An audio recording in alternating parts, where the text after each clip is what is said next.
Le yoga nous enseigne à aller au-delà du nom et de la forme. Pourtant, le yoga aujourd'hui prend tous les noms et toutes les formes. C'est là sa force. C'est ainsi qu'il a pu traverser les âges.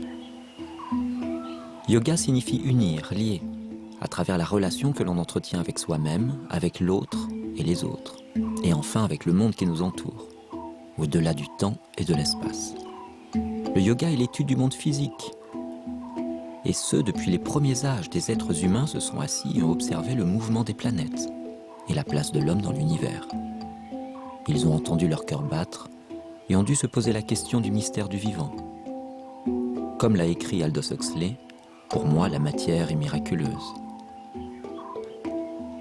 Le yoga, sous toutes ses formes, est comme un sillon d'expérience, de connaissances, creusé dans la roche par tous ceux qui y ont contribué d'une manière ou d'une autre. Les 5000 ans d'histoire sont un gage de qualité, de fonctionnabilité, une preuve par l'expérience de l'efficacité de la méthode. Ce qui fait la différence entre les écoles, c'est plus souvent le ou les moyens d'accéder au but plutôt que le but lui-même. J'aimerais rendre hommage à tous les yogis, ceux d'aujourd'hui, d'hier et ceux des jours futurs. Fussent-ils grammairiens comme Patanjali, conteurs d'histoire, princes comme Bouddha, spécialistes du corps humain ou bien de l'esprit, voleurs ou sorciers repentis comme Milarepa.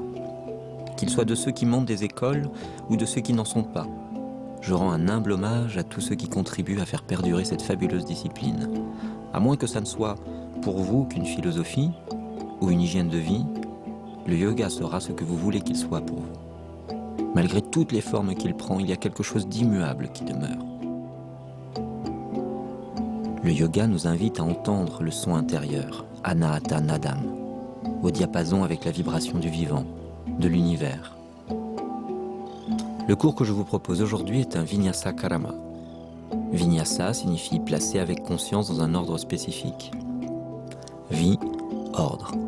Nyasa, placer. Karama, une séquence ininterrompue de plusieurs unités formant un ensemble du début à la fin. Comme le forment toutes les postures enchaînées les unes après les autres, comme les perles d'un mala, d'un collier. Même si l'enchaînement vous semble difficile, soyez doux avec vous-même et faites du temps votre meilleur ami. Vous pouvez toujours décider de rester à une ou l'autre des étapes de la posture. Le plus important, c'est votre respiration, notamment la synchronisation entre le mouvement et celle-ci. Prenez plaisir à travailler et ne vous attachez pas à la posture finie. Le bienfait réside non pas dans la posture aboutie, mais dans la répétition, la régularité. Essayez de rester simple. Même si tout vous semble compliqué, je vous souhaite une bonne séance et à bientôt sur vos tapis.